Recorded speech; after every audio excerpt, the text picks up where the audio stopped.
poco más de un año, un grupo de colegas se entusiasmó de una conversación que tuvimos hace 2 años con el doctor Mauricio Abrao sobre fundar la Asociación Peruana de Endometriosis. En marzo del año pasado se hizo realidad esta asociación y le contamos a Mauricio en el Mundial de Endometriosis en Sao Paulo que ya habíamos fundado la sociedad. El doctor Abrao se contentó bastante y me dijo, los vamos a ayudar.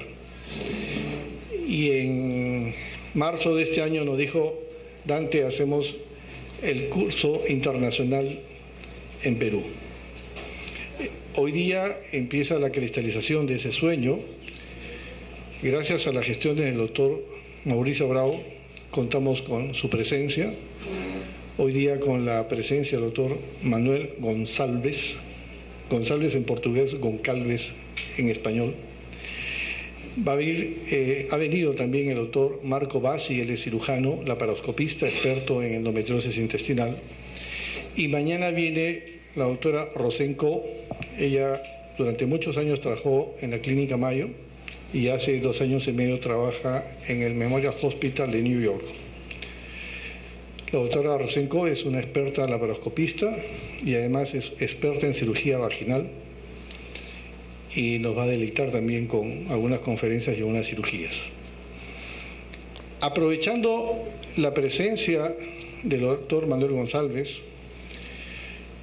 ¿por qué está Manuel acá? Porque el doctor Abrao nos dijo, Dante, ustedes no pueden entrar a una paciente buscando qué van a encontrar. Ustedes tienen que saber qué es lo que van a encontrar. Y para saber qué es lo que van a encontrar, tienen que saber hacer una ecografía. Permíteme que invite a Manuel Goncalves. Gracias a esa gestión, él está en estos momentos. Y hay 2 colegas peruanos que han venido muy fascinados de las clases que han visto en Brasil. El doctor Alfredo Celi y el doctor José Negrón. Han quedado extasiados con el curso que han tenido en Brasil y me dice, este curso, Dante, es extraordinario. Queremos compartir nosotros el conocimiento porque en la medida que compartamos el conocimiento vamos a ser felices de ser mejores médicos con nuestras pacientes. Quiero por favor un fuerte abrazo para el doctor Mauricio Abrao y para el doctor Manuel Gonçalves que nos acompañan y dejamos con el micrófono a Manuel.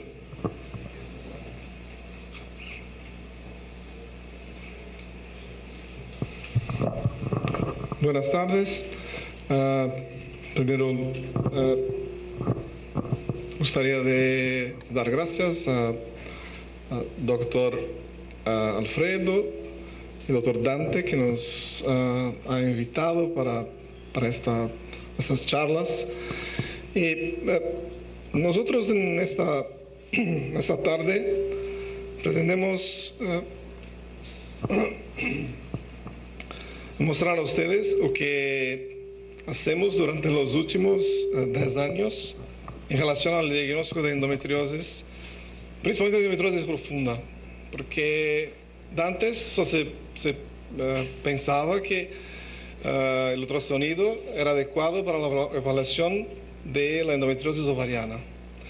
La más compleja, la más difícil de realizar los tratamientos es sin duda la endometriosis profunda.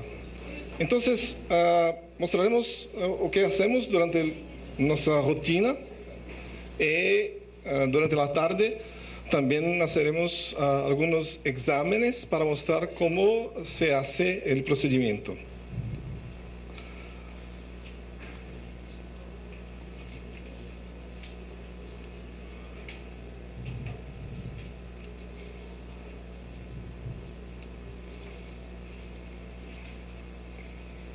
Bueno, este trabajo se ha iniciado en 2002 aproximadamente en el servicio de hospitales clínicas de la Facultad de Medicina de la Universidad de San Pablo, que tienen un servicio de endometriosis jefiado pelo profesor Mauricio Abrao.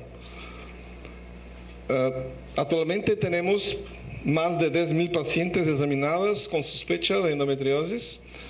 Un desarrollo de protocolos, de presetes durante los últimos 13 años.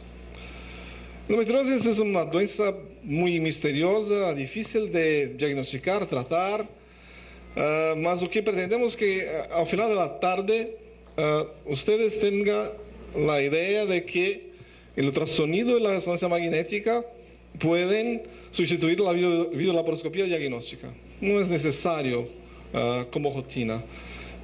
Como el doctor Dante ha dicho, es necesario conocer la doença antes de intervenir o de decidir cuál es el mejor tratamiento para la paciente, si cirúrgico o clínico, y cómo controlarla.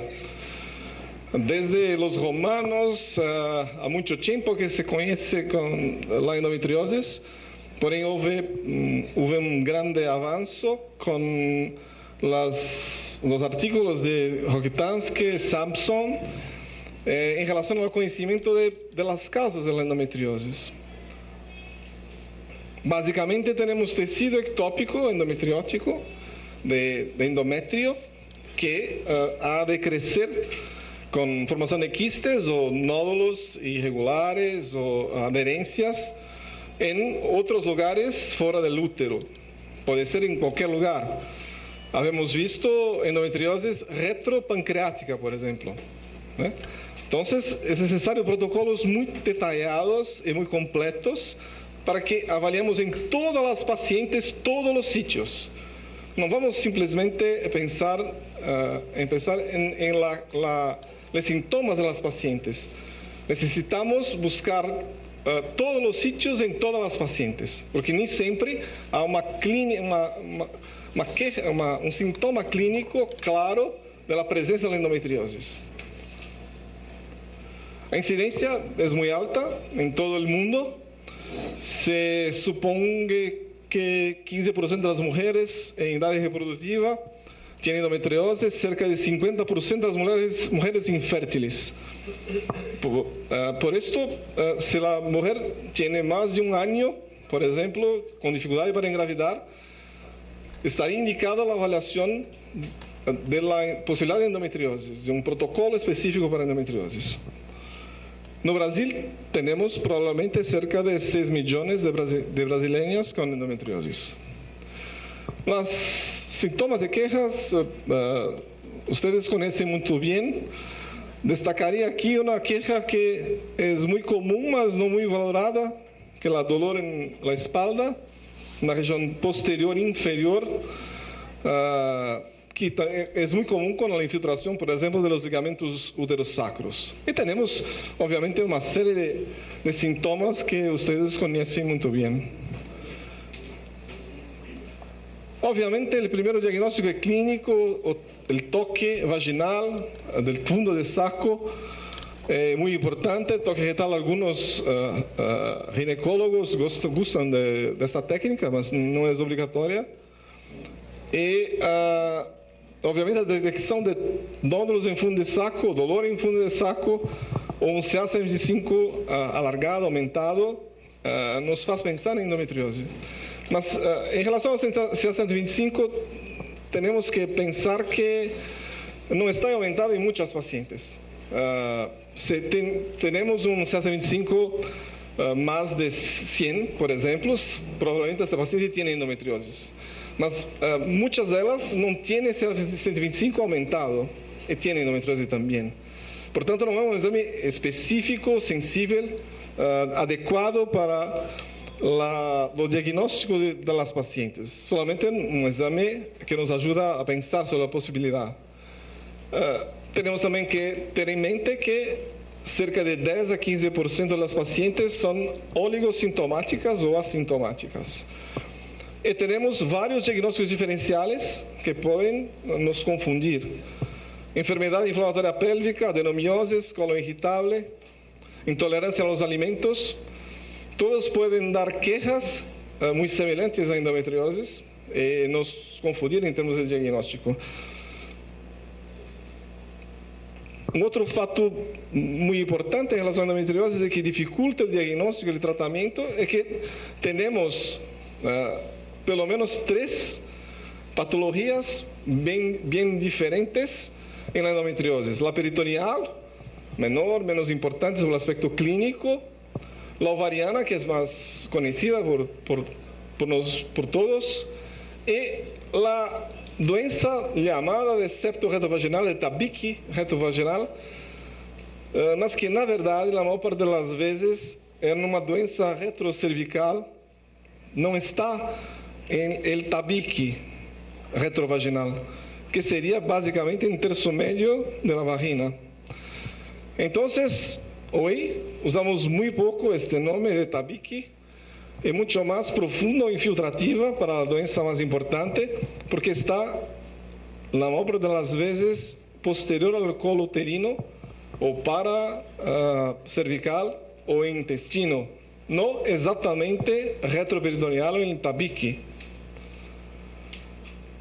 Por definição histológica, superficial, teremos lesões com menos de 5 milímetros de profundidade e profunda com mais de 5 milímetros. Sempre temos que ter em mente que é uma doença, uma enfermidade multifocal. Se encontramos um foco de endometriose, temos que procurar os outros sítios, porque é possível que tenha outros locais.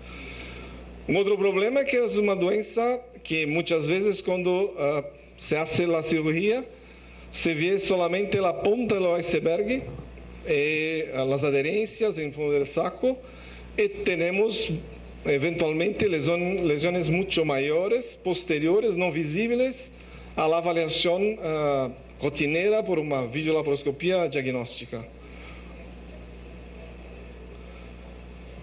No caso da endometriose, é uma enfermidade tão complexa que o anátomo patológico não é considerado gold standard por várias sociedades de reprodução e de ginecologia. Os padrões, muitas vezes, o cirurgião, com a visão da lesão clássica, tem a visão clássica da endometriose quando faz a cirurgia, e quando o patologista examina, não faz o diagnóstico. Então, é complexa por vários aspectos. E esta complexidade é provavelmente vinda da complexidade histológica da doença, que tem muitos componentes. Empieza com endométrio ectópico, mas tem componente glandular, estromal, fibroses, hemorragia, e tem endossalpingiose, que veremos na sequência, que são pequenas vesículas de tecido mileriano ou metaplasia peritoneal. Então, esse componente histológico é muito variável, e não temos todos esses componentes em todas as lesões. Em algumas temos mais glandular, em outras estromal, e o aspecto das lesões vai depender desse aspecto histológico. Aqui temos, por exemplo, todas as lesões são por endometriose. Aqui, aqui, aqui e aqui. E tem aspectos completamente diferentes em ultrassonido. ¿Por quê? Por os diferentes aspectos histológicos da doença. Então, é necessário conhecer todos os aspectos e todas as localizações para que possamos fazer o diagnóstico. Por exemplo, a doença intestinal é muito hipoecogênica, hipoecoica, porque tem hiperplasia da camada muscular do intestino, que não temos, por exemplo, na doença retrocervical ou de vagina. Vagina, por exemplo, temos muitos quistes normalmente, muito componente hemorrágico. E na ressonância também temos aspectos muito variáveis e muitas localizações. Vejam aqui que na lesão útero em eje sagital, lesão, espessamento, engrossamento retrocervical aderido ao fornice vaginal posterior, com alguns pequenos quistes, que são clássicos e característicos de endometriose. Mas temos, por exemplo, aqui, um foco lateral ao ciego, sem infiltrar o ciego. Aqui temos um foco em canal inguinal e aqui em diafragma. la resonancia tiene una ventaja en relación al ultrasonido, en relación a las lesiones, porque podemos detectar sangre con más facilidad en la resonancia. Por tanto, si tenemos un espesamiento en cualquier local y tenemos sangre en secuencias T1, podemos afirmar que con certeza estas lesiones son por endometriosis. El ultrasonido no vemos no percebemos siempre el componente hemorrágico. Porém, tenemos mejor definición de la pared intestinal, por ejemplo. Por esto, normalmente preferimos el ultrasonido para la evaluación de la endometriosis profunda. Tenemos muchos sitios de endometriosis, como saben mucho bien. Inclusive, fosa ilíaca derecha, apéndice, ilion, ciego, cerca de 10% o 15% de las pacientes que tienen endometriosis importante pélvica tiene componente de fosa ilíaca derecha, por ejemplo. Y normalmente multifocal. Vemos aquí un trabajo de Chaperon que en 426 pacientes encontró 759 lesiones. Vejan que principalmente las lesiones son de región retrocervical o de ligamentos uterosacros y lesiones intestinales. El componente intestinal es muy importante, muy frecuente en muchas casuísticas. En nuestro servicio tenemos cerca de 35 a 45% de pacientes con endometriosis intestinal. En resumen, tenemos que oler todos los sitios, en todas las pacientes. Tenemos un grande problema. Tenemos una doença compleja, con muchos aspectos en muchos locales. ¿Cómo vamos a resolver esta cuestión?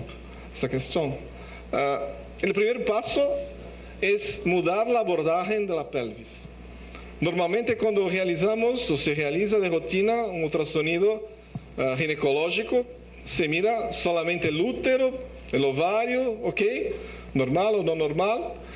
Cuando se piensa en endometriosis es necesaria una evaluación muy detallada y tenemos que avaliar la región posterior, fondo del saco, intestino, vejiga, con mucho más detalle, porque podemos tener lesiones en cualquier uno de estos sitios.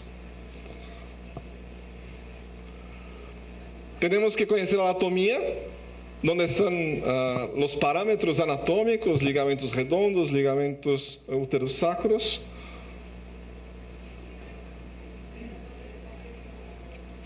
Y tenemos que realizar un examen en secuencia adecuada para analizar todo lo intestino, principalmente reto sigmoide y la fosa ilíaca derecha.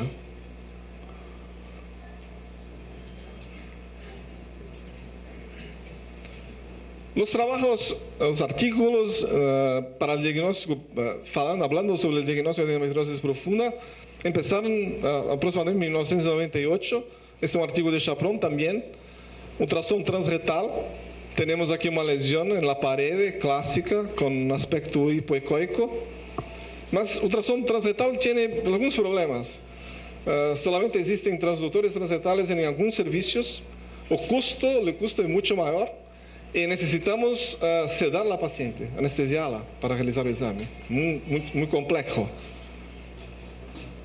Entonces, tenemos que pensar en otras soluciones. A partir de 2001, 2002, nuestro grupo, el grupo de Chaperon, de Bazot, en Francia, empezamos a realizar exámenes con ultrassom transvaginal para diagnóstico de endometriosis profunda. Existen varios protocolos, sin preparo intestinal, con preparación intestinal, con enema con agua durante el examen, agua o gel estirando la vagina, múltiples protocolos. Nosotros usamos básicamente preparación intestinal, que demostraremos no decorrer da charla. En 2003, Bazot publicó este artículo, que es citado en casi todos los artículos hoy, que tenemos hoy, que habló sobre la posibilidad de que el ultrassom transvaginal ver con precisión las capas del intestino. Otras tentativas con líquido vaginal o enema de agua retal não foram eficientes porque os resultados não são tão buenos quanto temos com preparo intestinal. Por que hacemos preparo? Os europeus, Caterina Exacostos, que é a melhor ecografista europeia, de rotina não utiliza preparo intestinal, mas também não analisa a fossa ilíaca derecha. Então, nossos resultados são melhores do que todos os outros artigos da literatura, porque temos o quê? Um protocolo mais adequado com preparo intestinal, porque temos milhares de pacientes. Então, tentamos realizar o protocolo mais eficiente, com menos desgaste, com menos sofrimento para a paciente. Portanto, utilizamos basicamente o preparo intestinal. Guerriero publicou artigos sobre 3D para endometriose, também não demonstrou resultados melhores do que nós outros em relação ao intestino e lesões retrocervicais. Nós outros publicamos em 2007 um trabalho que também é citado em muitos artigos, comparando o exame clínico, ultrassonido transvaginal com preparo intestinal e a ressonância magnética. Nesse artigo, demonstramos que com este protocolo é possível ter para a região retrocervical 95% de sensibilidade, 98% de especificidade. Para a retrosigmoide, 98% de sensibilidade, 100% de especificidade. Então, se demonstrou um protocolo eficiente e que constantemente, em todas as estatísticas que temos, tinha os mesmos resultados. O preparo interfere em várias avaliações.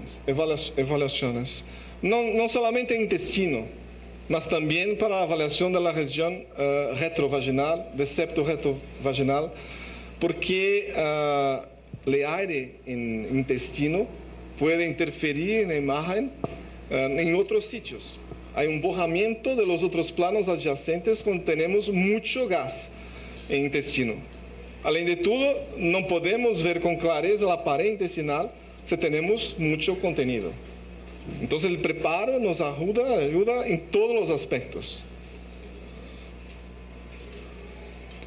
Nosso protocolo, pedimos para a paciente ficar em ayuno 2 horas antes do exame. Realizamos uma preparação intestinal na víspera com pico sulfato de sódio, 5 a 10 miligramas.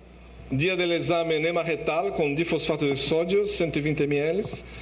Hasta 1 hora antes do exame. Não muito antes do exame, porque como não limpamos completamente o intestino, se a paciente utiliza o enema retal muito antes do exame, é provável que novamente o contenido intestinal vá até o reto e interfira no exame. Em las pacientes que têm temos suspeita no exame de espessamento, engrossamento da parede vaginal, colocamos gel, o mesmo gel do ultrassonido, para distender a vagina e podermos ver com mais detalhe a parede da vagina. Mas solamente nestes casos. Alguns dos grupos que, inclusive, estiveram conosco durante algum tempo, utilizam de rotina o gel vaginal, porque supõe, para eles, é mais fácil ver as lesões com gel. Nós outros, particularmente, solamente utilizamos gel nos casos em que suspeitamos no exame de rotina que há um espessamento da vagina. Mas é um procedimento muito simples, sem dificuldade. Então, para avaliar todo isto, todos esses sítios, realizamos o exame com protocolo específico, todas as vezes exatamente igual. Estudando os ovários, ligamentos, o reto sigmoide, fossa ilíaca direita, vagina, vejiga, os ureteres, riñones. ¿Por qué riñones?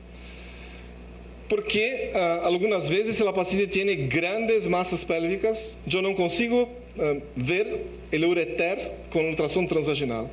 Então, a paciente pode ter, por exemplo, uma hidronefrosis, e eu não consigo ver o ureter, mas se eu vir o riñón dilatado com hidronefrosis, supongo que o paciente tem lesão de ureter. Então, sempre analisamos os riñones também. Laxante via oral, ele preparo de enema, como havia dito anteriormente, gel vaginal em algumas ocasiões. Dia del ciclo não tem nenhuma importância para a doença profunda, para a enfermidade profunda. Em caso de ovário, em dúvidas em relação ao ovário, algumas pessoas preferem fazer em la primeira fase do ciclo para não confundir com corpo lúteo ou outros cistos funcionais. Nós outros, particularmente, realizamos em qualquer fase do ciclo. O protocolo que desenvolvemos, havemos publicado em vários artigos. Este é o International Journal of Gynecology and Obstetrics, que publicamos em 2008, supongo, e que tem todo o protocolo definido, como realizamos o exame, que demonstraremos para vocês mais à frente. Temos que ter vários transdutores específicos para realizar essa avaliação. Então, transdutor abdominal para avaliação do riñón, transdutores de alta resolução lineares para avaliação de fossa ilíaca derecha, ilho e apêndice, e transdutor vaginal de boa resolução para avaliação, obviamente, das lesões pélvicas. Alguns presets podem nos ajudar a identificar algumas diferenças de estadiamento. Sépia, o processamento com sépia aumenta o contraste dos órgãos. Então, em algumas situações é mais fácil para definir, por exemplo, se há infiltração da camada muscular. Neste caso, temos um espessamento muito pequeno da parede intestinal, que neste caso, nesta imagem convencional, parece uma lesão que pode acometer a muscular própria. E quando colocamos o sépia, veremos que a muscular está normal e existe somente um pequeno espessamento de lacerosa. Então, alguns recursos muito simples dos equipamentos podem nos ajudar a definir alguns detalhes das lesões. Os transdutores 4D têm a possibilidade de cambiar a posição do cristal. Isto facilita em termos de avaliação de algumas lesões de fundo de saco e para que a paciente tenha menos dolor. Quando inclinamos muito o transdutor para mirar o fundo de saco, muitas pacientes têm dolor. Se tu moves o cristal, é possível diminuir o ângulo e por consequência, o dolor da paciente. São pequenos detalhes, não são absolutamente necessários, mas nos ajudam na rotina. Ressonância magnética é um exame muito importante, que pode avaliar todos os sítios também. Normalmente realizamos sequências obrigatoriamente em T2, em todos os ejes, sequências com em T2 normalmente sem supressão de gordura, sem fat suppression, e sequências em T1 com supressão de gordura. Para quem não está acostumado com ressonância magnética, para saber o que é um T1 ou um T2, o T2 é uma sequência em que a anatomia é muito evidente, muito clara, e a gordura está branca. O T1 com fat suppression, com supressão de gordura, supressão de graxa, temos a gordura totalmente escura, com hipossinal. E por que essa sequência é importante? Porque pode detectar pequenos focos de sangue, que, como sabemos, são encontrados em muitas lesões de endometriose. Então, em ressonância, esta sequência é muito importante para definir o diagnóstico em alguns locais e para encontrar lesões pequenas em algumas pacientes. Em ressonância também podemos realizar sequências especiais para avaliar, por exemplo, os ligamentos uterosacros, que estão em este eje da pelvis. Hacemos cortes finos em el eje do ligamento uterosacro e com isto podemos aumentar a especificidade e a sensibilidade da ressonância magnética.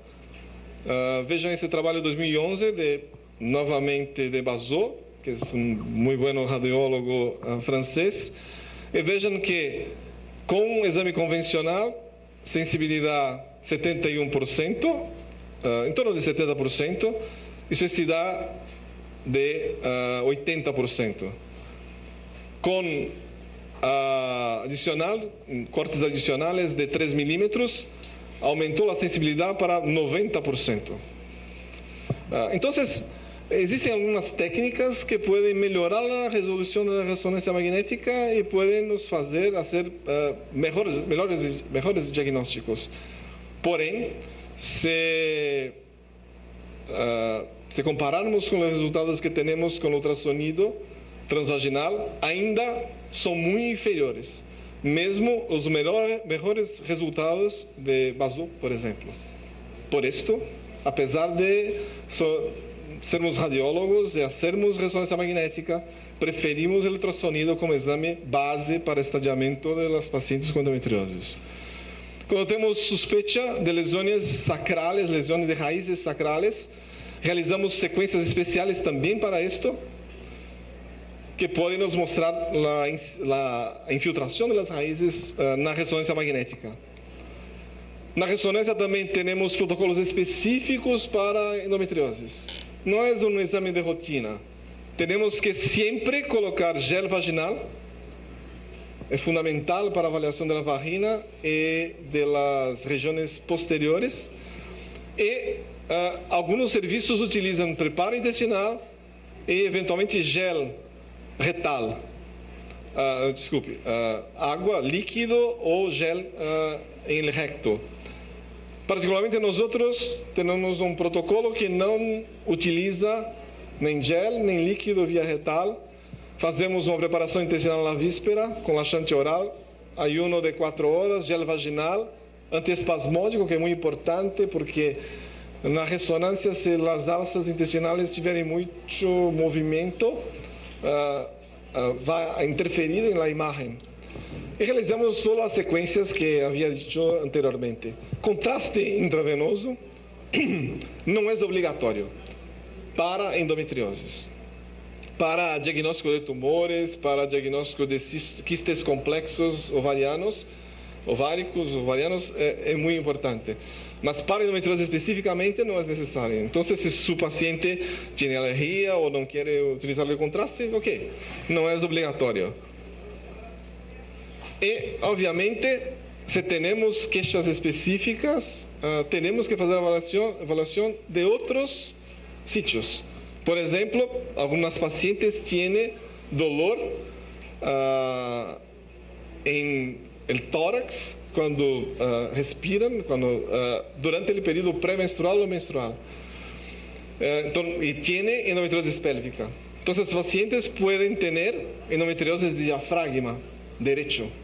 Solamente existe endometriose de diafragma direito, nunca à esquerda, porque não existem condições de passagem das células de endométrio para o diafragma esquerdo. Então, necessitamos fazer cortes longitudinais, transversales, da região posterior do tórax, na transição do diafragma, para tentar encontrar os focos de endometriose. Nestes casos, a ressonância é superior, porque pode detectar pequenos focos de sangue, como aqui. Em ultrassonido, algumas ocasiões podemos ver também espessamentos relacionados com endometriose de diafragma, mas em relação a diafragma, a ressonância é superior. Bom, em relação aos protocolos, em relação à endometriose, temos que sempre ter em mente que é uma doença muito comum, muito complexa, quase sempre multifocal. Isso é muito importante, que sempre procuremos outros focos se temos um foco diagnosticado. Necessita exames de imagem com protocolos específicos, examinadores capacitados. Não adianta, não é suficiente simplesmente realizar a ressonância, o ultrassonido com um protocolo adequado se tu não sabes como são as lesões. Entonces es necesario alguien que ha sido entrenado para esto.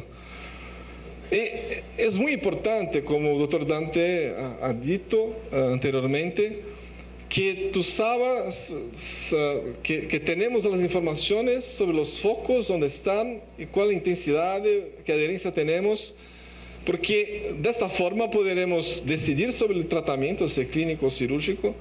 Este cirúrgico tenemos varias vantagens. Poderemos ter o consentimento informado do paciente sobre o procedimento. Se vamos a hacer uma resecção intestinal, por exemplo, poderemos montar uma equipe cirúrgica adequada com cirurgião intestinal ou urólogo, se necessário. Poderemos eliminar completa ou quase completamente a endometriose. Teoricamente não existe recidiva endometriose, uma nova endometriose. Casi sempre quando as pacientes, depois de uma cirurgia, têm novos focos, são focos não retirados na cirurgia anterior. Então, se tu sabes exatamente onde são os focos, se tienes a equipe adequada, é possível retirar todos os focos e, teoricamente, poderia chegar à cura da paciente. Este é o objetivo final. E certamente teremos uma menor taxa de reoperação, é muito comum, e a eliminação das videolaparoscopias diagnósticas. Se você tem um diagnóstico pré-operatório adequado, um diagnóstico por imagem adequado, não é necessário realizar videolaparoscopias diagnósticas para endometrioses quase nunca. Em vários congressos, em várias palestras, se ha falado sobre isto. O cirurgião só pode, em algumas ocasiões, só pode retirar as lesões. Se sabe que ela está lá. Se conhece anteriormente, que se tem a informação de que existe uma lesão. Por exemplo, se temos uma pequena lesão de sigmoide, como neste caso, a maior parte absoluta dos cirurgianos não verão a lesão no intraoperatório, se não souberem que existe a lesão através de um exame de imagem. É muito difícil ver esta lesão no intraoperatório. Então, se tu sabes, ok, vou procurar em sigmoide até encontrar uma pequena lesão e aí fazer a ressecção adequada. E o exame pode me fornecer a informação, inclusive, que tipo de cirurgia seria mais adequado. Qual é o tamanho do nódulo, por exemplo. Alguma pergunta? Vocês normalmente não realizam exames, só realizam exames de imagem de rotina, ultrassonido de rotina comum para pacientes com endometriose, é isto? Dante. La ecografía entonces de endometriosis debe empezar por el abdomen y después por el transvaginal. Sim, sempre começamos pelo abdômen e depois pelo transvaginal. Então, utilizamos o transdutor convexo para avaliar da reunião, avaliação de grandes massas pélvicas, por exemplo, e depois utilizamos o transdutor de alta resolução para avaliação de fossa ilíaca direita e de sigmoide proximal, que não é possível ver com o transdutor vaginal. Com o transvaginal é possível seguir o reto em sigmoide hasta aproximadamente 30 a 35 centímetros do reborde anal. Mas existem eventualmente lesões acima desta região que não podemos ver com um ultrassonido transvaginal. Então, sempre examinamos com transdutor de alta resolução o sigmoide proximal. De tal manera que cuando uno programa una ecografía, esta es una ecografía más o menos 20 o 30 minutos. Eu marco uma paciente cada 30 a 40 minutos. É um exame sempre longo, a paciente sempre tem preparo intestinal também. Inicialmente la vejiga debe ser llena y después vacía o después... Não, para economizar algum tempo, solamente a paciente viene com não lhe damos água para encher a bexiga, mas também não pedimos para que esvazie a bexiga antes de começar o exame, empezar o exame. Então, normalmente a paciente tem cerca de 100 a 200 ml, 100 ml, 150 ml em la vejiga, que é mais do que suficiente para que via transvaginal yo pueda avaliar la vejiga. Yo voy a avaliar la vejiga por vía transvaginal, no por vía suprapúbica. Si voy a avaliar por vía suprapúbica, necesito 300, 400 ml probablemente. Entonces, más fácil não dar água e deixar a paciente também não urinar antes do exame. Temos cerca de 100, 150 ml, que é perfeito para a análise da vejiga. Ok. La indicación de la resonancia, ¿cuándo es? Depende de onde estás. Se tienes especialistas em las duas áreas, temos pouquíssimas indicações para ressonância. Por quê? Porque o ultrassonido da forma que hacemos, temos eventualmente dúvidas em alguns quistes complexos de ovário, quistes bem complexos, e temos dúvida quando eventualmente se a lesão infiltra o assoalho pélvico, se tem infiltração de alguma raiz mais profundamente ou não, de raiz sacral. Nestas ocasiões é necessário ressonância. E também suspeita de diafragma. Se não encontro nenhuma lesão no ultrassonido, mas o paciente tem a queixa, a ressonância pode me dar informações suplementares. Agora se depende da precisão do ultrassonografista. Quanto menor a precisão do ultrassonografista, mais necessito de ressonância. Mas tenho que pensar também que necessito um especialista em ressonância. Não é qualquer pessoa que é bueno para ver abdômen que vai ser um bueno examinador de pelvis. Nós em São Paulo temos muitos buenos radiologistas e temos muitos falsos positivos, muitos falsos negativos com ressonância. Com ultrassonido também. Mas, ou seja, solamente as pessoas treinadas, especificamente especializadas, conseguem fazer um bom informe adequado para o mapeio da endometriose. Não sei se hacemos um pequeno intervalo ou se falamos sobre doença ovariana, talvez em seguida. Seguimos com doença ovariana. ¿Y lesiones de qué dimensión puede haber? Então, eu considero que o limite da ecografia ou da ressonância também é similar. A ecografia é superior, mas cerca de 3 milímetros.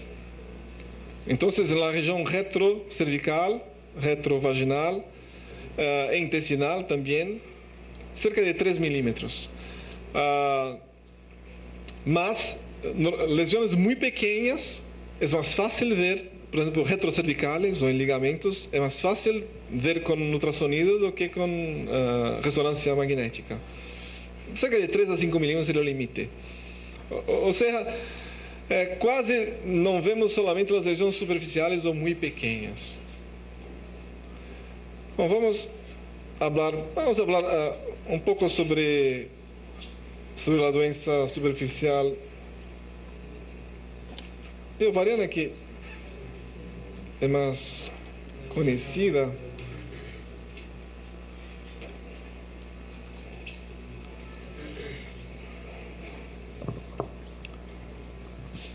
Bom, superficial, como havia dito, teoricamente não é responsabilidade do radiólogo ou do ginecólogo que faz exame para endometriose. Não me venhas dizer que não vi uma lesão superficial. Ok, é limite de los métodos. Em algumas ocasiões podemos ver sinais indiretos de endometriose. Aderências com ultrassonido, porque o ultrassonido com levantar o ultrassonido em relação à ressonância para aderências. Eu posso empurrar o ovário e ver se existe mobilidade ou não do ovário, por exemplo. Na ressonância não é possível isto. Solamente se o ovário está na posição adequada ou está, por exemplo, retrouterino. Em compensação, na ressonância, puedo ver pequenos focos de sangue que podem denunciar, podem me dar a ideia de que existe foco de endometriose, mesmo que não tenha espessamento associado. Porque, teoricamente, só podemos dizer que a paciente tem endometriose se temos um espessamento irregular, normalmente mais de 3 milímetros. Abaixo desta medida, poderia ser, por exemplo, uma moléstia inflamatória pélvica crônica, que também tem aderências, también tiene eventualmente algunos espesamientos, unas traves más espesas. Entonces no es un diagnóstico firme de certeza de endometriosis. Mas puede ser un sinal indirecto de esto. Y aquí tenemos los famosos puntos hiperecogénicos ultrassom. Estos puntos nos causan muchas dudas y muchas cuestiones o preguntas. Esto no es un sinal de endometriosis específico. Estos puntos hiperecogénicos, que pueden ser vistos en ovarios también, muy frecuentemente se ve en la cápsula de los ovarios puntos hiperecogénicos, no son clasificaciones y no son específicos de endometriosis. También existen en las endometriosis. ¿O qué es esto? Esto es endosalpingiose, que son pequeñas vesículas que son tan pequeñas que en ultrasonido son hiperecogénicas. Todo quiste es hipoecogénico el ultrassom, o anecoico. Mas cuando tenemos múltiplos microquistes, tenemos una imagen hiperecogénica en el ultrasonido. Entonces, esto ocurre, podemos tener este aspecto en pacientes que no tienen ninguna lesión, ninguna enfermedad, pacientes con endometriosis, pacientes con tumores borderline. Entonces no es diagnóstico. Y si tenemos solamente los puntos hiperecogénicos, ok, probablemente la paciente es normal. O tiene endometriosis superficial, puede ser, mas no puedo afirmar.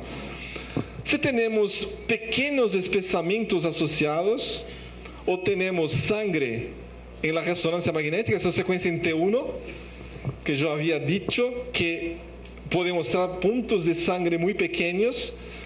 Si tengo pequeños espesamientos asociados o puntos de sangre en la resonancia, pequeños quistes con puntos de sangre, puedo afirmar que esta es una pequeña endometriosis, porque yo tengo más de una información. Yo tengo la endosalpingiose más sangre en la resonancia o espesamiento en ultrasonido. Ahí sí puedo hablar la posibilidad muy grande de ser una pequeña endometriosis. Aquí el aspecto histológico, como había dicho anteriormente, que es muy variable.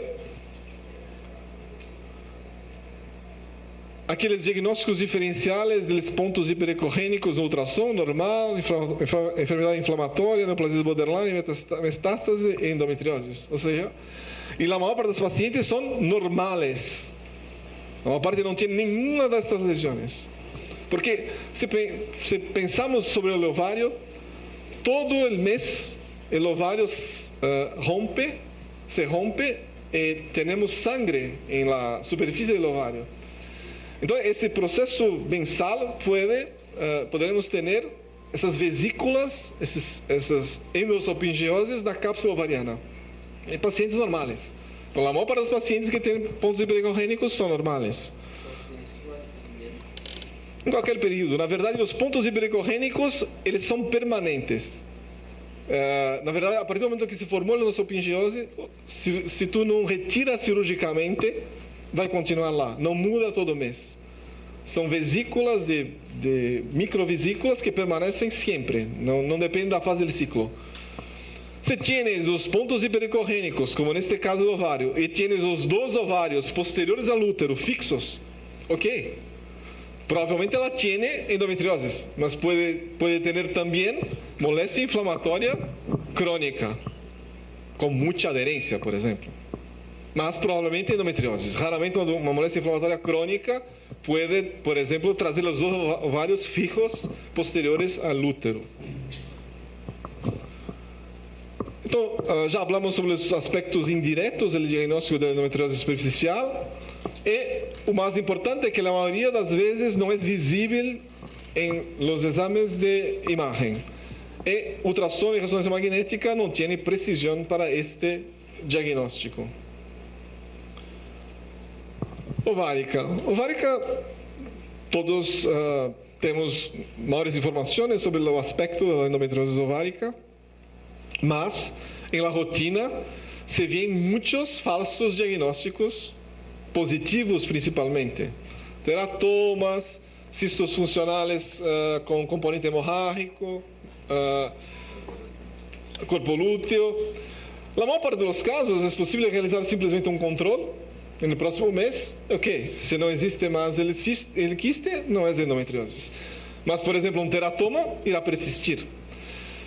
Entonces, mismo ovario, necesitas de alguien, en los casos más difíciles, necesitas de alguien que tenga más experiencia para definir y separar los tipos de lesiones. O realizas una resonancia magnética, que ahí sí es más fácil encontrar un radiólogo o alguien que tenga certeza sobre el diagnóstico de endometriose de ovario na ressonância magnética do que no ultrassonido. Ok, tem ultrassonido duvidoso, um cisto persistente. Não sei se é endometriose, teratoma, e não quero operar a paciente se, por exemplo, for teratoma. Então, realizo uma ressonância magnética que é perfeita para o diagnóstico e quase com certeza teremos o diagnóstico correto. Mas, se tiveres um bom ultrassonografista, também fará o diagnóstico. E o mais importante da endometriose ovárica, que é um marcador de endometriose infiltrativa. É muito frequente, muitas poucas vezes a paciente terá simplesmente doença ovárica. Quase sempre terá doença infiltrativa associada.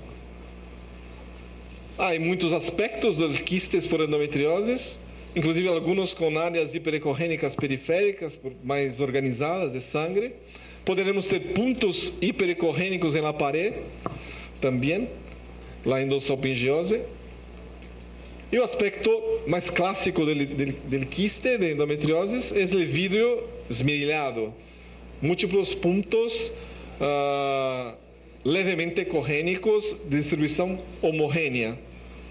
E, eventualmente, as áreas hiperecorrênicas, hiperecoicas periféricas. Aspecto típico, quiste espesso com nível líquido, quiste com aspecto de vidro esmerilhado, pontos hiperecorrênicos. Aqui sim, normalmente endometrioma muitas vezes tem pontos hiperecorrênicos, porque tem endossalpingiose na parede do quiste. Em algumas ocasiões encontramos estas áreas hiperecorrênicas, principalmente na periferia dos quistes, que são hipovasculares ao Doppler, simplesmente sangue mais organizado.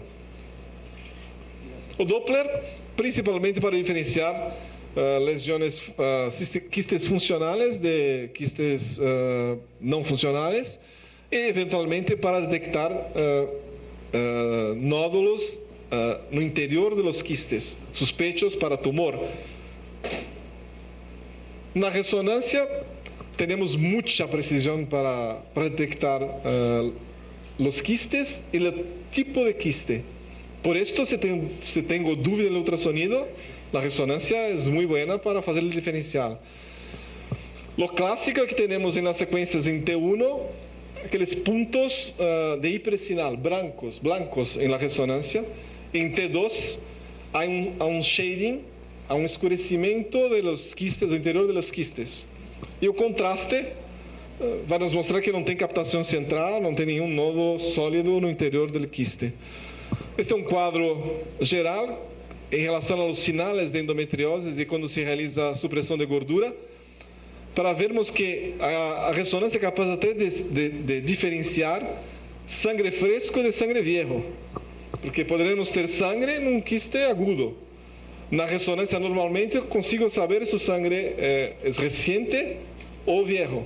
Ou seja, se for sangue viejo, quase com certeza é por endometriose. Aqui temos um exemplo, vários quistes. Vejam que na sequência em T1, que vê sangue branco, temos sangue que escurece em T2. Portanto, endometriomas. No meio dos endometriomas, um quiste que não é branco em T1, portanto é seroso. Em T2 é branco. Se fosse sangue agudo, sangue recente, seria branco aqui e branco aqui. Então, é uma sequência de informações que é possível definir muito claramente o conteúdo dos quistes em la ressonância magnética. E aqui um exemplo de pequeno quiste ovariano. E vejam que é possível detectar. Este quiste tem menos de 1 centímetro. Sangue, com certeza. E há uma queda de sinal. Está menos branco que líquido na sequência em T2. Então, mesmo um quiste muito pequeno, é possível definir que é endometriose. Por que não sempre fazemos, então, ressonância magnética para ovário? Porque a maior parte das vezes não é necessário. Porque se eu não fizer o diagnóstico de um quiste de 7 milímetros no ultrassonido que tem endometriose, não é importante para a decisão cirúrgica. No entanto, se eu não vir na ressonância magnética um nódulo de intestino de 2 centímetros, é muito importante. Por isso a preferência pelo ultrassonido como método base. E na dúvida, ressonância magnética. Então, o endometrioma tem vários diagnósticos diferenciais, inclusive abscessos, neoplasias. Existem vários, basicamente dois protocolos para se diferenciar lesões benignas de malignas, IOTA e Jihad. Particularmente, eu não utilizo nenhum dos dois, porque as características dos quistes ou das massas podem nos dizer se é benigna, maligna, borderline, em muitos casos definir, até dar o diagnóstico de borderline, por exemplo, sem utilizar estes critérios. Mas, para quem tem menos experiência, são formas de facilitar a separação dos quistes benignos e malignos. Aqui alguns exemplos. Vejam que no ultrassonido, isto nunca é o aspecto de endometrioma. Por quê? Apesar de ter as hiperecorrênicas, não são muito hiperecorrênicas como o endometrioma. Ele contenido é muito irregular. Não é o aspecto de endometriose. Mas se tenho dúvida, realizo o controle. Quando fazemos a ressonância, vemos que T1 branco, T2 branco. Não existe o shading em T2. Portanto, sangue agudo. É um quiste hemorrágico. Hemorrágico. La apariencia del lado derecho del quiste es de la endometrioma. Então, não é exatamente, é similar, mas é o mesmo quiste. É o mesmo quiste com contenido organizado aqui. Se tem esse tipo de contenido, normalmente não é de endometriose. Mas tu tens razão. Poderia, é muito parecido. Porque tem sangue, inclusive, mas sangue agudo. Então, quando realizo esse ultrassonido, suponho que não é endometriose. Mas é um exame que tem uma pequena dúvida. Então, ou realizo o controle, ou se o médico ou a paciente quer, realiza a ressonância e, esclareço o diagnóstico. Mas pode ser parecido, sem dúvida. E qual é a acurácia, a sensibilidade, a especificidade do ultrassonido e da ressonância para endometriomas? Veja, os artículos são muito antigos. Na maior parte, não temos artículos muito recentes sobre endometriose ovariana. Mas vejam que a sensibilidade e especificidade está cerca de 90% a 95% para os dois métodos. Mas a ressonância é melhor para pequenos quistes e para quistes complexos. Aqui teremos um exemplo. Endometriose profunda, útero, um foco intestinal, hipoecorrênico, difícil de ver porque há muita aderência acá, mas tem endometriose aqui, e um quiste que também lembra, parecido, semelhante a um quiste por endometriose. Mas o conteúdo um pouco mais heterogêneo, a parede um pouco mais espessa. Então, resolvemos realizar uma ressonância magnética, porque não estava perfeito, exatamente igual aos outros endometriomas. Quando realizamos a ressonância, nenhum sangue. T1, preto, negro. Não temos sangue acá.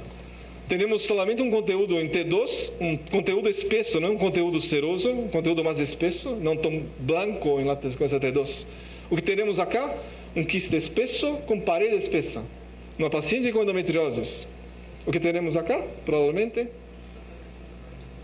Bom, estamos escrito aqui em cima, que está atrás do relógio. É um abscesso. Las pacientes, casi solamente las pacientes con endometriosis encontramos abscesos ovarianos. Não é frequente. Normalmente temos processos inflamatórios ou abscessos tubários. A paciente com endometriose hace abscesso ovariano muitas vezes.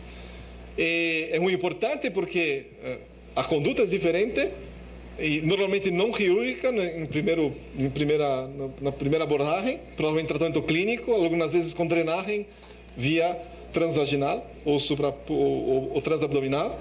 Então é completamente diferente do diagnóstico, mas temos que ter em mente que quistes estranhos, atípicos, espesos e pacientes com endometriose podem ser abscessos. Queres fazer uma pergunta? El cuadro clínico obviamente es diferente de un absceso, ¿no? Nem sempre. Nem sempre. Por quê? Porque a paciente com endometriose tem uma resistência ou imunidade mais baixa. Então, algumas dessas pacientes têm clínica zero. Algumas têm, tenho dolor, mas tenho muita endometriose, tenho dolor. Se tu realizas um PCR, uma avaliação de processos infecciosos ou inflamatórios, um hemograma eventualmente, puedes detectar que há signos de processo infeccioso. Mas nem sempre temos febre ou temos uma dor clássica, um quadro agudo. Nem sempre. Mas é claro, se tiver um quadro... Já encontrei pacientes que, pela dificuldade de diagnóstico, chegaram até nós outros, com sepsis praticamente. Porque o processo estava há tanto tempo confundido com quistes endometrióticos, simplesmente, que a paciente estava em sepsis. E uma outra questão seria a associação com câncer. A associação com câncer e endometriose não é comum. Mas, algumas vezes, temos alguns quistes atípicos. Essa paciente tinha endometriose em outros sítios e um quiste espesso, mas com uma área hiperecogênica central irregular. Então, é um quiste atípico. Necessita de uma ressonância magnética. Quando relemos a ressonância, vemos que em T1, sangue, endometrioma. Porém, temos também uma área sólida no interior do endometrioma. Que está aqui em T2, a área com sangue e a área sem sangue. Aqui conteúdo seroso e aqui o nódulo, um pequeno nódulo. Um tumor borderline no ovário. Não é comum esta associação, mas muito importante é o diagnóstico. A paciente realizou anexectomia porque era muito jovem e pensava em ter filhos. Depois de 10 anos, mesma paciente. Do outro lado, aqui está no lado esquerdo, agora no lado direito, no controle de rotina, no ultrassonido, encontrei uma massa irregular extraovariana, ovário normal aqui, e uma massa de peritônio. Hipervascular, nitidamente um câncer. Então, depois de 10 anos, tumor borderline, recidiva em mesentério, mas uma lesão não agressiva. Novamente, somente a ressecção do meso ao redor e da lesão, nova quimioterapia, obviamente, a oforectomia, e a paciente está muito bem. Ou seja, é possível com segurança acompanhar essas pacientes, e mesmo que elas tenham recidiva, normalmente são lesões de baixa agressividade, que já foi demonstrado em alguns artigos que as pacientes com endometriose têm em alguns casos uma possibilidade maior de ter alguns tipos de tumores. Mas quando se fala em tumor ovariano, especificamente, a sobrevida das pacientes é maior e a agressividade dos tumores é menor. Então, não é tão malo ter endometriose, no caso dos cânceres de ovário. O risco relativo de morte nas pacientes com endometriose pacientes sem endometriose é 2 vezes maior do que as pacientes com endometriose. É o que nós vemos na prática. Temos algumas pacientes com borderline, mas não temos nenhuma paciente com endometriose e neoplasia agressiva ovariana. Nenhuma. Obviamente, se falamos em ovário, temos que pensar nas tubas. Nas tubas, basicamente, podemos ver as tubas normais, em ultrassonido ou na ressonância, em alguns casos. Mas, obviamente, o que a endometriose vai causar nas tubas, espessamento, hidronefroses, mas não é específico, obviamente, de endometriose. Teremos que ter outros sinais de endometriose para dizer que provavelmente a trompa dilatada é por endometriose. Normalmente no es Não, se tu eras um especialista e tienes uma paciente com uma pelvis boa, não tem muitas cirurgias, é possível ver as tubas em praticamente todas as pacientes. Sim, ao lado do ovário, esse aspecto da trompa. Muitas vezes tem pequenos quistes, hidátides, de trompas, que até facilitam a localização da tuba. Trompa ou tuba em espanhol? Como se fala? Trompa, da trompa. Mas não é função do ultrassonido ver as trompas. Função nem da ressonância, função da esteroscopiografia, que é um exame específico para trompas. Então, novamente, pontos hiperecoicos não são sinais de endometriose, como havíamos dito. Os exames de imagem não são buenos para endometriose superficial. As mulheres com endometriose não têm risco alargado para tumores e, quando los há, são menos agressivos. A ecografia transvaral é muito precisa para o diagnóstico de endometrioma, mas ressonância magnética se deve utilizar em todos os casos dudosos ou quando ele controle ultrassonográfico por ecografia não esclarece o diagnóstico. E a mensagem mais importante em relação ao ovário é esta. Novamente, Chaperon, parece que eu sou amigo dos franceses, porque normalmente eu mostro artigos de Chaperon e Bazot.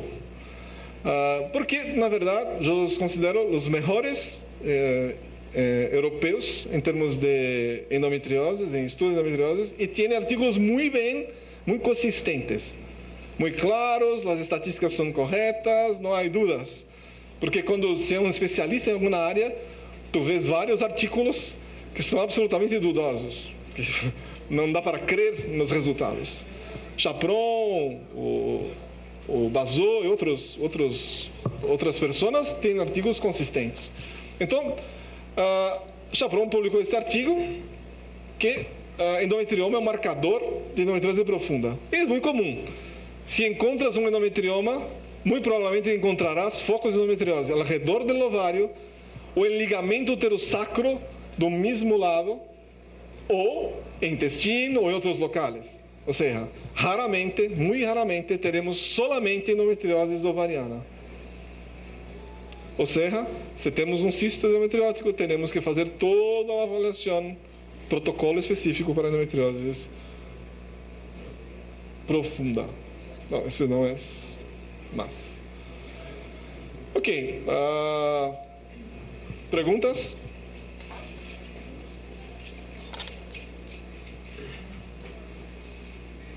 la forma de visualizar los uterosacros normales. El método, ¿cómo abordas ya en la práctica la manera de mirar los uterosacros normales, no infiltrados? Então, hablaré sobre esto en seguida. No sé. No, la pregunta era, ¿cómo en un examen de rutina puedes mirar los uterosacros que no están infiltrados? ¿Cómo los identificas? ¿Cómo lo ves? Entonces, normalmente não vemos o ligamento uterosacro normal na rotina. Em lado direito, mais facilmente vemos o ligamento uterosacro porque muitas vezes os pacientes têm líquido no fundo do saco à direita ou retrocervical à direita, coletado na fase periovulatória, por exemplo, e aí é mais fácil ver o ligamento normal. mas en algunas ocasiones simplemente vemos. En resonancia vemos también algunas veces bien definido. El ligamento enterosacro es una estructura muy específica que causa alguna controversia. Algunos estudiosos acham que o ligamento enterosacro não existe. Que seria simplesmente uma dobradura, um espessamento do peritônio normal, que não seria uma estrutura anatômica específica. Mas, independente disso, existe a estrutura visível, existe na cirurgia e nos exames de imagem também. Hacemos algum intervalo? Continuamos? Em seguida, eu falarei sobre o estudo de região reta cervical, ligamentos, e aí falamos. Ok, pode falar? Hablar?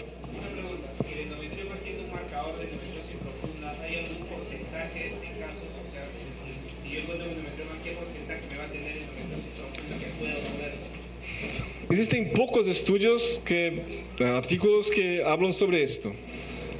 Certamente, mais de 60% das pacientes têm endometriose profunda, certamente. Mas não existe um número preciso. Eu, particularmente, acredito que cerca de 80 a 90% das pacientes tenham, quando têm endometrioma, têm endometriose profunda em algum local, normalmente cerca do ovário. Y en su protocolo, si encuentran un endometrioma y no encuentran lesiones profundas que caigan en ese 10%, ¿pasan a resonancia siempre? Não. Porque sabemos que se havíamos realizado o ultrassonido com muita precisão, não teremos novas informações com ressonância para lesões pequenas. Então, não realizamos ressonância nesses casos. Normalmente, na cirurgia, nós temos todos os informes de todas as cirurgias. Quase sempre se encontram algumas lesões superficiais, pelo menos, e muito raramente não se encontra nenhuma outra lesão. É muito raro. E a maior parte dos pacientes tem doença profunda. Algumas vezes pequena, porém, já uma doença infiltrando o peritônio de forma mais significativa. Não simplesmente naquelas pontos rojos ou negros de endometriose superficial. Pontos mais profundos de lesões mais infiltrativas. E o que Chapron, na verdade, também discutiu, concluiu nesse artigo, é que quando a paciente tem doença profunda e não tem ovário compromissado, normalmente a endometriose profunda não é tão severa.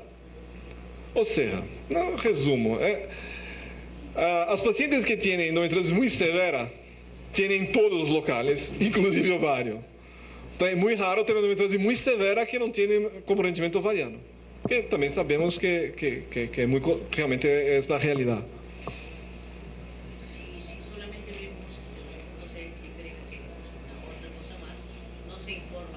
Não, assim, quando a paciente vem com um informe prévio de pontos hiperecorrênicos, a dúvida são os pontos hiperecorrênicos, eu realizo o exame, checo se não existe nenhum engrossamento ou espessamento.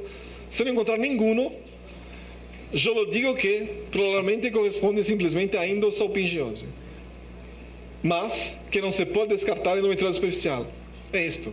Existe um limite para o método, mas não é um signo de... Eu, por exemplo, não cito os pontos hiperecorrênicos e hiperecóicos em el ovário quando realizo um exame de rotina. Nem cito. Solamente quando alguém citou anteriormente, sou obrigado a citar e a dizer qual a importância ou não desses pontos. Este é um outro dado bem interessante. Líquido na cavidade peritoneal livre não tem relação nenhuma com endometriose. É muito comum, vários ultrassonografistas e ecografistas escrevem paciente suspeita de endometriose e dizem: ok, tem líquido em fundo de saco, pode ser um sinal de endometriose. Isto não é verdade. Isto é um sinal de que a paciente ovulou, de que tem alguma irritação peritoneal, ou líquido normal da pelvis. O abdômen tem líquido. O local que mais preferencialmente ele se localiza em fundo do saco. Então, se o líquido estiver septado, ou for um líquido mais espesso, espesso normalmente é ovulatório. Se tiver um corpo lúteo, um líquido espesso, é ovulatório, o sangue da ovulação. Se tiver septos, divisões, aí sim, certamente a paciente tem aderências. Líquido coletado ou líquido septado. Pode ser endometriose, ok.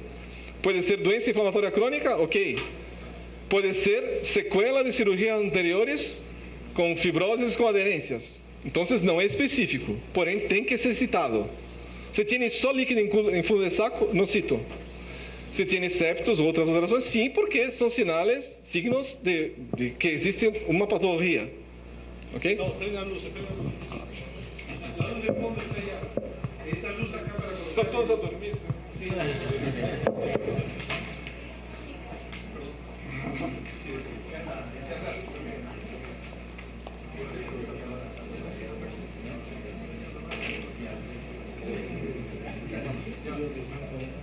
Cinco minutos de intervalo.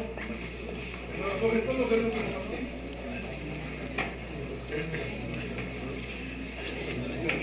Queres falar rapidamente sobre o caso da paciente? Ou eu...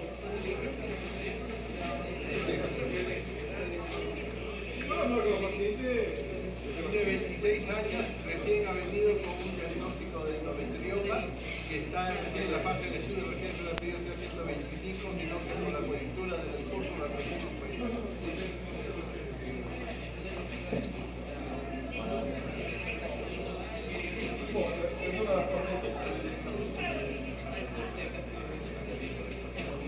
Paciente joven, con 27 años, uma clínica de dolor não muito intensa. O Dr. Maurício está vendo o VAS da paciente, mas não era uma... Não os anticonceptivos, não tem muita alteração, é muito joven, 27 anos. Vamos fazer o protocolo básico, que é o de rotina, rapidamente para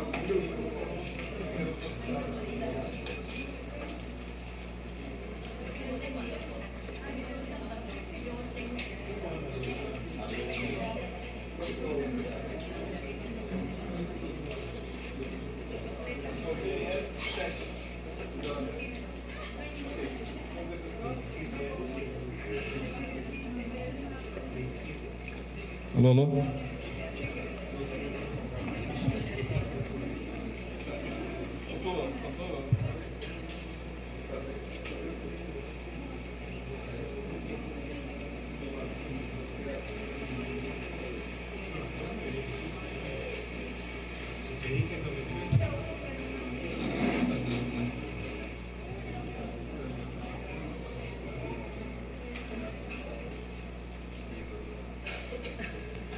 Iniciaremos com transdutor abdominal para realizar a avaliação do riñón, como havíamos dito. Estaremos utilizando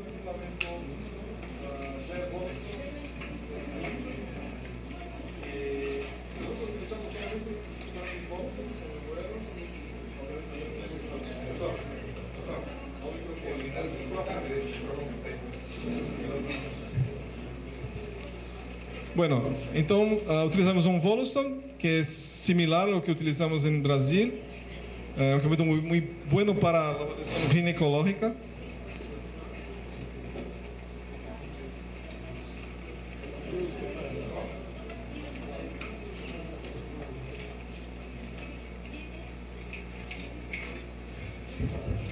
Ok, acá comienza. Bom, então, uma avaliação rápida dos riñones.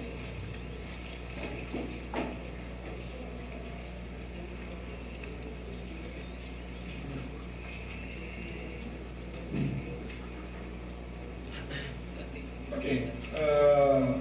Riñón esquerdo, não há endometrioses, espectro normal. Riñón derecho. También sin endometriosis. Vamos a la pelvis.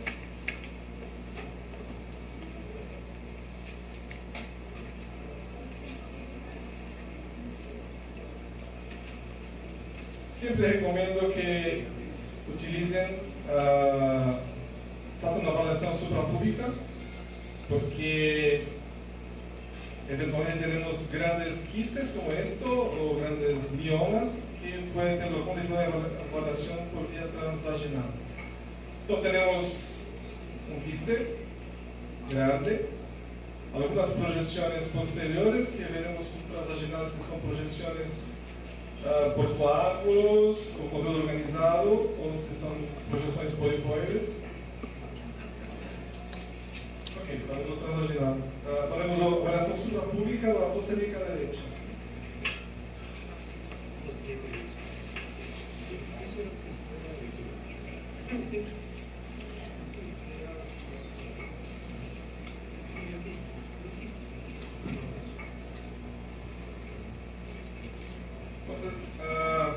Empezamos con la fosa ilíaca izquierda.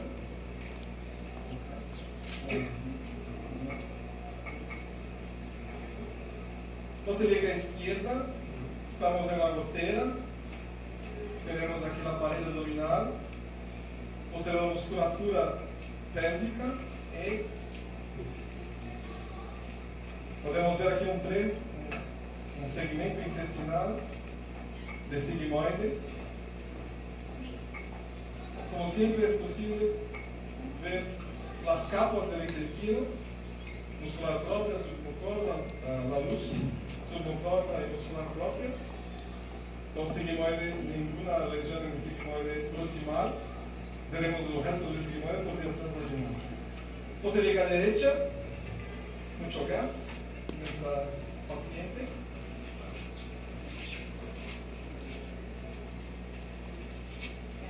Vemos pelo tamaño de la asa, probablemente ciego con líquido, aquí delgado se movimentando, movimientos. La primera cosa que hacemos es probar el ciego. ¿Dónde está el ciego? Si está en posición suprapélvica, no es normal, en fosa ilíaca derecha, o se está en la pelvis, próximo del ovario. En esta paciente supongo que esté aquí, próximo del ovario. Veremos pelo transvaginal si encontramos el segmento proximal del ciego. Ningún espessamento de asas aquí, en esta región. Es posible ver en algunos donde no tenemos ar. Podemos ver algunas paredes normales, como aquí, la capa muscular submucosa, mas tenemos ainda mucho ar en esta paciente. El valor no es el ideal para el examen. Mas ok, sin espesamentos en las dos fosas ilíacas. Vamos a transvaginal.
Empezamos el examen con la elaboración del rectum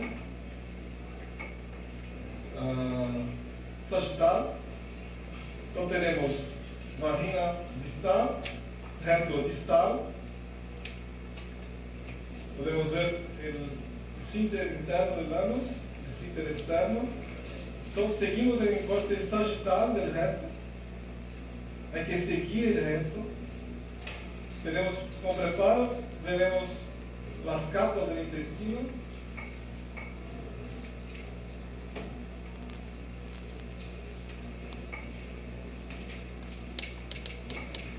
puedes ver aquí a muscular propia, su mucosa es blanca, muscular propia del otro lado, normal, sin espesamientos de la pared del intestino en esta región.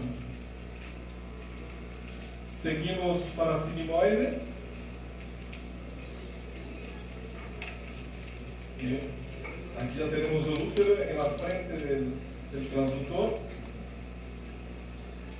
Vamos até el límite donde es posible seguir el sigmoide. Aquí tenemos ya una región de sigmoide proximal, alto. Normal la pared también. Tengo que decir que, independiente de equipamiento ser muy bueno, siempre que recibo los equipamientos, adapto los presets a las mías necesidades. Entonces, tenemos aquí la imagen que tenemos, por ejemplo, en los slides, porque no está adaptada exactamente para este examen. Mas es posible ver con bastante seguridad el intestino normal. Vemos aquí no outro trecho usando o quiste do ovário como janela. Vejam aqui o quiste, intestino sigmoide, parede normal aqui.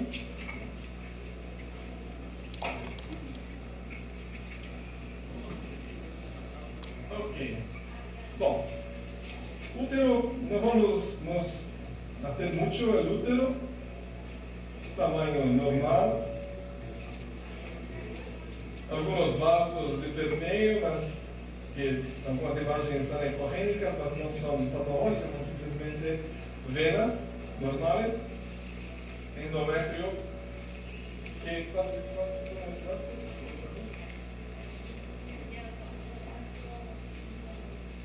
está na fase pré-menstrual, com um endométrio já secretor, normal.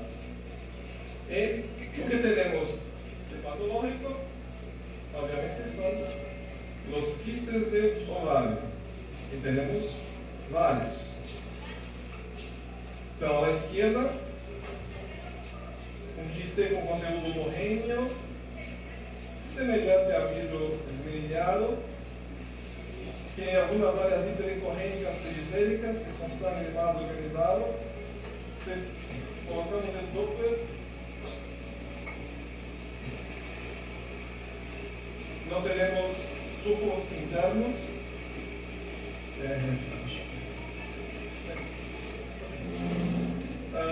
Utilizamos bastante sensibilidade com PRF bajo para conseguir ver todos os vasos. Ok, então temos um quiste, um diagnóstico muito provável de endometrioma. E temos um quiste um pouco mais lá direita, muito grave.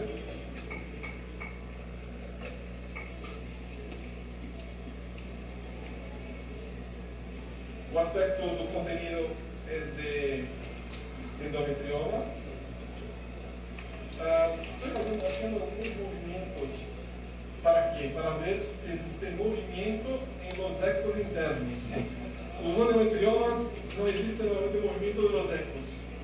Los cistodenomas, por exemplo, temos movimentos. Havíamos visto algumas áreas hiperecorrênicas posteriores ao ovário, que estão aqui.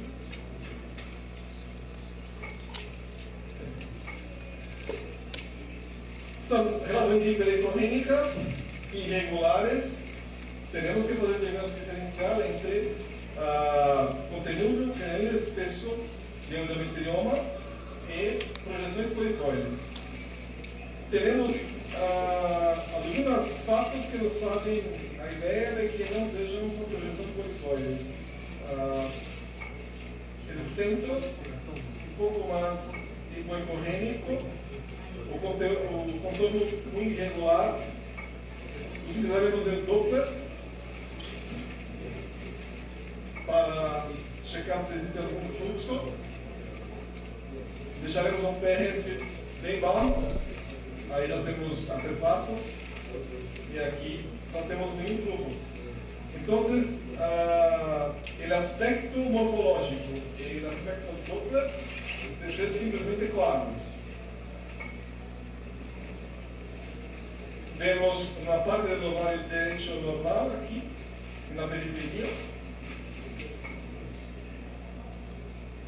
Ok. Entonces, vamos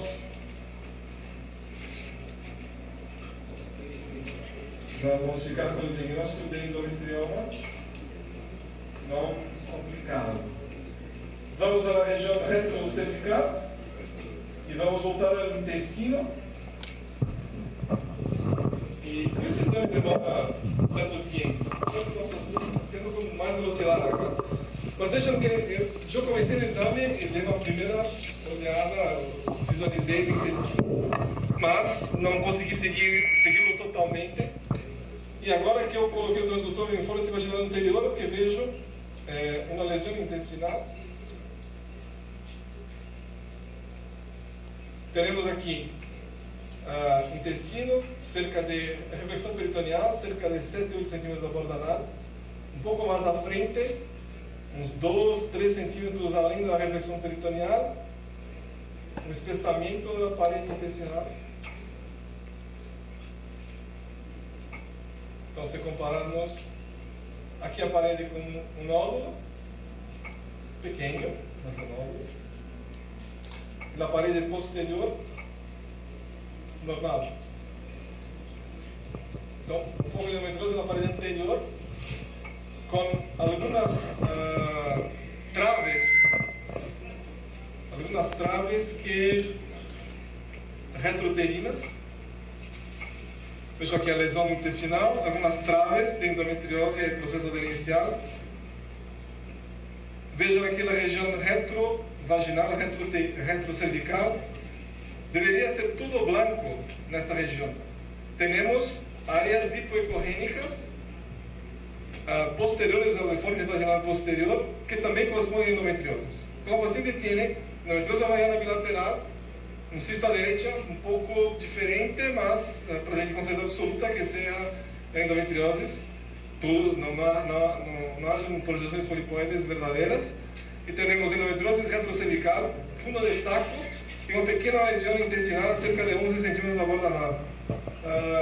Para efeito de medida,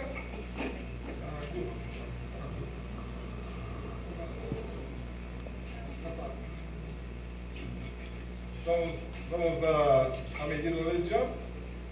Normalmente acabei errando, mas normalmente faço a medida em curva. Esta lesão tem aproximadamente 2 centímetros e meio de comprimento, 2 centímetros e meio mais real.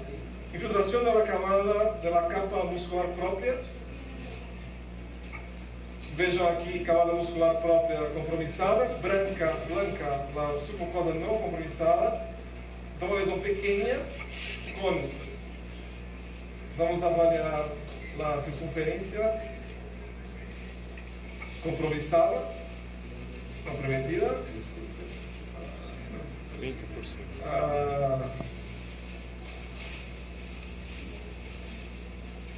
Temos que encontrar o eje transversal da lesão. Nesse caso, não está muito fácil.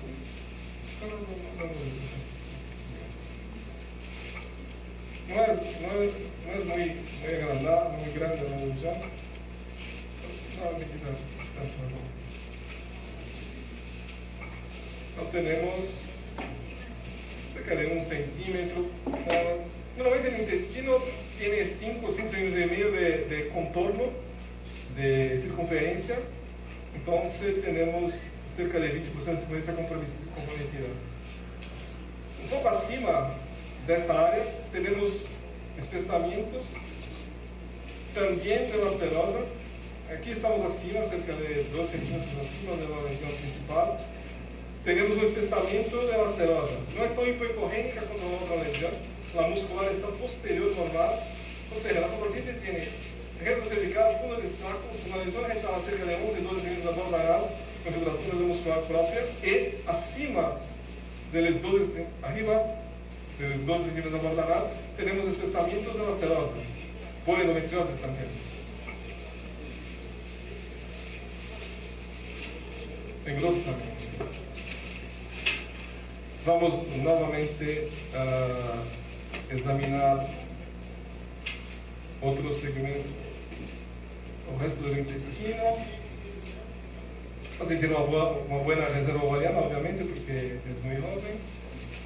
No es posible avaliar la fosa ilíaca derecha del sigmoide en la pelvis por causa del quiste muy grande que bloquea la observación del ciego. Qual o maior diâmetro, Manuel? Do quiste.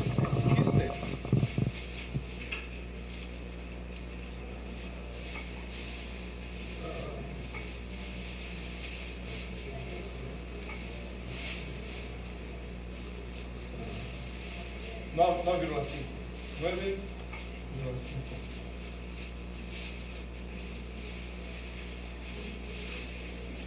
¿Tienes hermanas? No. Mi hermana. Yo pregunté a la paciente si tiene hermanas porque es muy común, el componente genético es muy importante en endometriosis. Entonces, cuando encontramos una paciente joven, principalmente con endometriosis, normalmente evaluamos las otras hermanas, independiente que tengan o no clínica de endometriosis.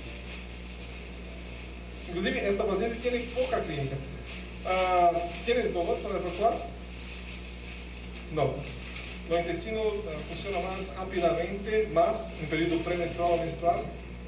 No, ela tiene solo una leve referencia que aumenta la frecuencia del acto intestinal, el funcionamiento del intestino en el periodo premenstrual y menstrual, que es muy común en pacientes con endometriosis. Ok, ahí para encerrar, vamos a ver la región del septo, sería la porción retroperitoneal. Fazemos cortes normalmente transversales.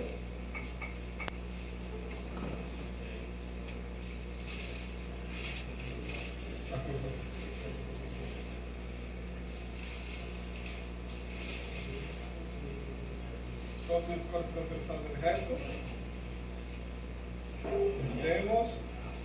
Vou novamente avaliar a resistência abdominal, porque com este corte eu posso ver as curvas do intestino. Vejam que temos uma curva aqui a mais.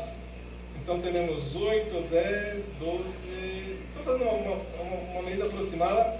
Provavelmente cerca de 13 centímetros da borda anal, a lesão principal intestinal. E algumas lesões menores logo acima, com um comprometimento de cerca de 5 centímetros no total. Alguns segmentos com muscular próprio, outros segmentos com serosa simplesmente compromissada, além de região retrocervical, mediana, relativamente mediana, não classicamente e esquerda. Então, temos lesões mais mediales e temos algumas lesões mais laterais, paracervicales. E temos a direita também temos. Certamente essa paciente terá ligamento largo com focos de endometriose, não é possível definir neste caso, porque o quiste é muito grande. Mas agora temos que encerrar. Vamos avaliar a vejiga. Sempre temos que avaliar a vejiga. Podemos avaliar a movimentação da vejiga. Aqui temos a vejiga com pouco llena. Movimentamos o transdutor, não há aderência importante, não há engrossamentos entre a vejiga e o colo vesical, o colo uterino, o cervix. Então, não temos lesões do espaço vésico-uterino ou de parede vesical. E aqui vemos as outras áreas da vejiga, inclinando o transdutor superiormente. Mas quase todas as lesões de endometriose são nesse segmento entre a vejiga e o útero. Ok, então, acho que seria isso. Alguma pergunta?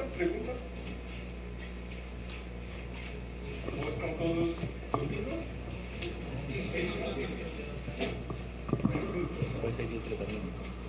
Eu vou falar. Nenhuma pergunta? Enquanto cambiamos a paciente, Manuel, eu vou fazer alguns comentários clínicos.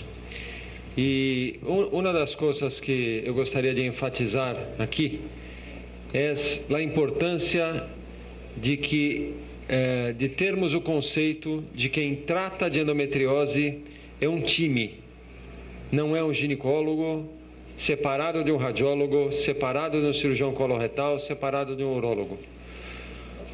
O radiólogo, ele tem que entender o detalhe da doença, ele tem que entender o raciocínio que tem por trás da doença e não simplesmente fazer o exame mecanicamente. Então eu vou trazer para vocês algumas interpretações clínicas das informações que o Manuel trouxe. Essa é uma paciente que tem endometriomas bilaterais importantes, uma paciente jovem. Nós precisamos ter muita estratégia para indicar o tratamento dela. Ela tem pouco sintoma, então a primeira informação que eu passo para vocês: sempre avaliamos 6 grupos de sintomas e os grupos relacionados à dor quantificamos de 0 a 10. Por quê? Dolores maiores que 7 impactam mais a qualidade de vida da mulher. Esta paciente, ela tem dolor 7 apenas na menstruação. Então, a paciente que tem pouca dor, não tem dolor, não tem dispareunia, não tem dolor para evacuação, não tem dolor para urinar e não tem dolor entre as menstruações.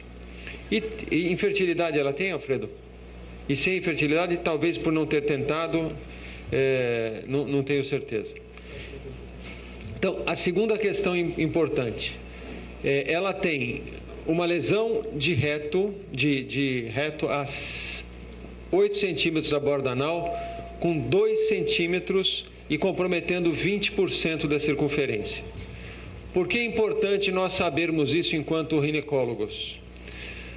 Primeiro, pela tática cirúrgica que nós aplicaríamos caso a indicação seja cirúrgica. Lesões com 40% das lesões intestinais são multicêntricas, 60% são unifocais. Este caso, ela tem uma lesão provavelmente multicêntrica, porque ela tem uma lesão com 2 centímetros e 2 centímetros acima ela tem uma lesão só de serosa. E essa lesão de 2 centímetros, uma segunda informação é a profundidade da lesão. Ela compromete só muscular. Nós outros teremos um trabalho que apresentamos no Congresso Americano em 2008 e ganhamos o prêmio de melhor trabalho daquele congresso, mostrando que toda vez que a lesão for mais profunda do que a submucosa, nós outros teremos mais de 40% da circunferência comprometida. Por que isso é importante? Porque é impossível tirar um disco com mais de 40%. Nós temos que tirar segmento, senão causamos estenose.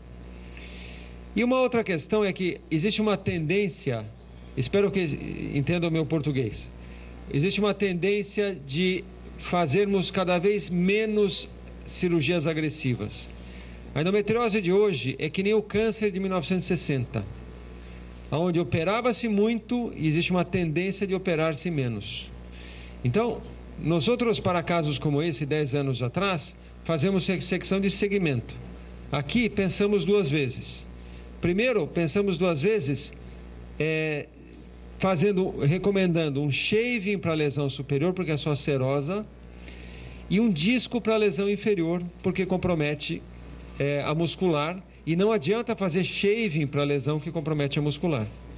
Então é muito importante que o radiólogo passe essa informação precisa para o ginecólogo. O problema, e nós outros teremos uma publicação muito recente, de janeiro desse ano, mostrando que o bom cirurgião é aquele que sabe não indicar cirurgia também, não é só aquele que sabe indicar a cirurgia. E para pacientes com pouca dor, nós outros teremos que pensar 2 vezes antes de indicar a cirurgia. O problema é que ela é jovem, ela tem mais da metade da vida reprodutiva pela frente, e essa lesão provavelmente vai crescer. E a cirurgia é uma cirurgia de baixo nível de complicação se for feita por profissionais experientes no assunto.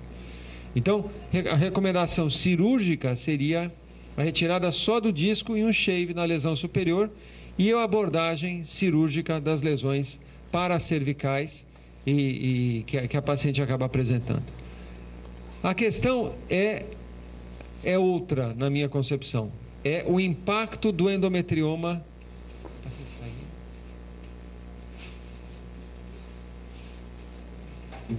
Eu estou tentando evitar discutir para ela ouvir, para dar liberdade para o Alfredo decidir sobre o tratamento.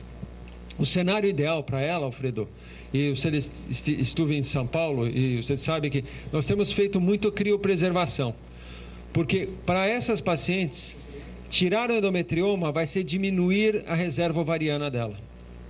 Então, o melhor cenário seria fazer criopreservação, congelar óvulo ou embrião, aí operar e tirar o endometrioma com a cápsula, tirar aquele disco apenas, tirar a lesão retrocervical e aí sim bloquear a paciente para que ela possa não ovular, para preservar a reserva ovariana dela. Então, essa interação do radiólogo com o ginecólogo e eventualmente com o cirurgião coloretal, que vocês vão ver amanhã, é essencial para esse tipo de questão. ¿Alguma pergunta? ¿El bloqueo postoperatorio con qué medicación? Você é ginecólogo. O bloqueio com... nós teremos a chance de fazer bloqueio com progesterona, pílula ou análogo. Pílula ou anel ou PET. Para essas pacientes com endometrioma, não adianta dar progesterona pura. Não adianta dar Mirena, não adianta dar Cerazete, porque ele não inibe a ovulação como a gente precisa.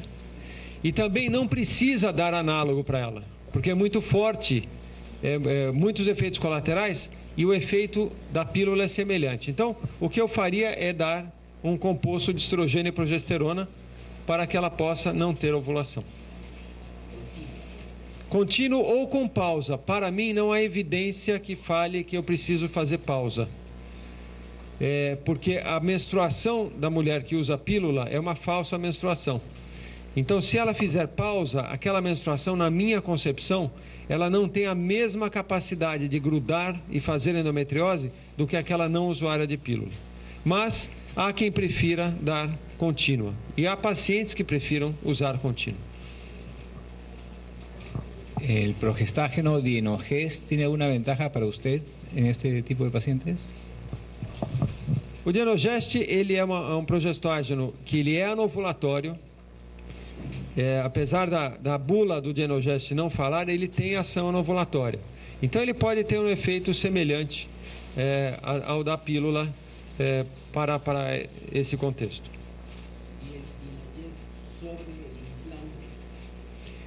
Não há evidências que Dienogest diminui o implante. Há alguns trabalhos isolados em modelo animal que falaram que o Dienogest pode reduzir o implante, mas hoje não há evidências.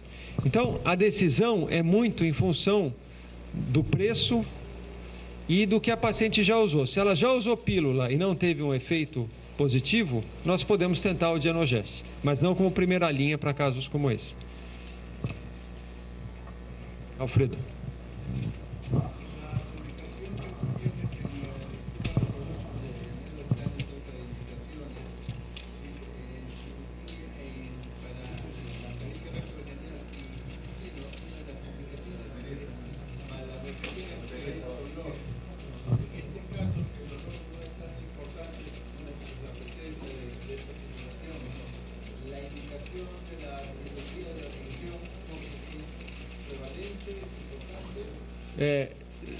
Repetindo a pergunta do Alfredo, se é importante operar o intestino da paciente se ela não tem dolor tão importante. Eu penso, Alfredo, que é uma situação que, usando uma frase de futebol, bate na trave. Porque ela está bem na divisão da quantidade do sintoma E tem duas questões adicionais. A primeira é que é uma chance que nós temos de fazer uma cirurgia mais conservadora, de tirar só o nódulo usando um grampeador circular. Então, se teremos, mas depende muito de vocês terem uma equipe treinada para isso. Se a equipe está treinada, se vocês a complicação para esse tipo de cirurgia é muito baixa. Então, é uma alternativa para uma paciente muito jovem que tem muito tempo de ação hormonal pela frente.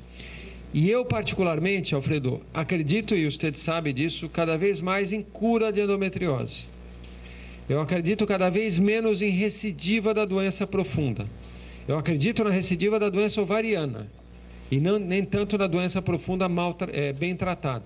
A doença que às vezes não é tão bem tratada pode recidivar. El hecho de que sea tan joven, que haga la cirugía ahora, eventualmente está propensa a que pueda aparecer una lesión más adelante? Não como lesão profunda. E por isso que é importante um mapa tão preciso que o Manuel fez. E nós trabalhamos juntos há 15 anos. E nós sabemos que aquele caso, por exemplo, de uma paciente com câncer que ele viu 10 anos depois, nós acompanhamos muito cerca a paciente. Então, é possível hoje nós sabermos que todos os casos que operamos, e no meu relatório cirúrgico eu tenho um item que escreve: retirado todos os focos visíveis da lesão, quando eu sinalizo sim, a chance de recidiva é muito pequena. Quando a paciente me pergunta qual a chance de eu ser reoperada, eu hablo menos de 5%. Para a doença profunda, certo?